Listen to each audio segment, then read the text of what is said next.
With ATV training, we learned the mapping system, the different color coordinating system, where we can take the type 1s, type 3s, and then the ATV only with that, and just getting familiar with how the system works, reading it, and then getting familiar with mapping someone in.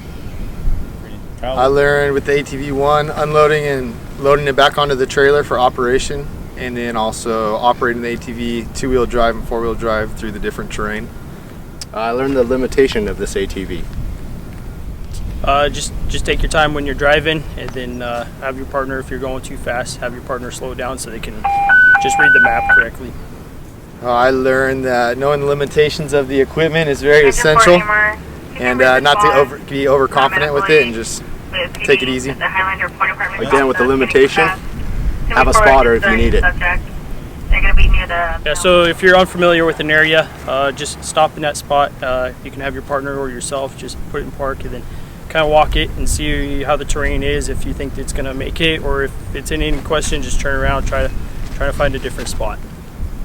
No, we had a great example of that. We got turned around on a trail and made sure that it was a good flat ground, able to turn around and turn back, got going the right way.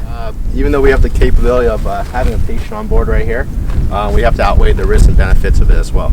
So anytime we're operating the ATV, we want to make sure that we're wearing DOT approved helmets, which the ATV has 4 of them. Located right here. It's a great resource, and it can get us to numerous places that we need to go. However, it can't get us everywhere. So in the event that we have a patient that is in terrain that is too steep or exceeds the capabilities of the ATV, we need to understand that we can use the ATV to get our crews and equipment to a certain location, and then from there we got to make the judgment call on how we're actually going to extricate the patient. We have several options. We have the technical rescue team, and then also in extreme cases we can go through the chain of command and get an airship to successfully lift the patient out of the area.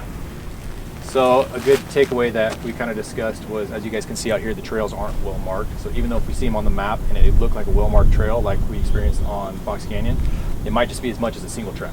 So obviously we got to really slow down, pay attention, and make sure we're following the right trails. And then it's a good idea to have a partner just kind of confirm. If you get confused or not sure, we can pull out the map, just say, hey, okay, we got some landmarks. Make sure we're on the right trail. That way we're always kind of leading the right way.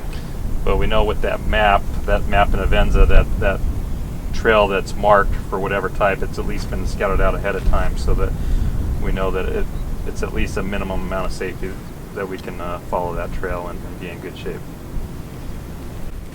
Good job, guys. Good training. Thank you. That was great. Thank you for having us out. Yeah. Thank you, guys.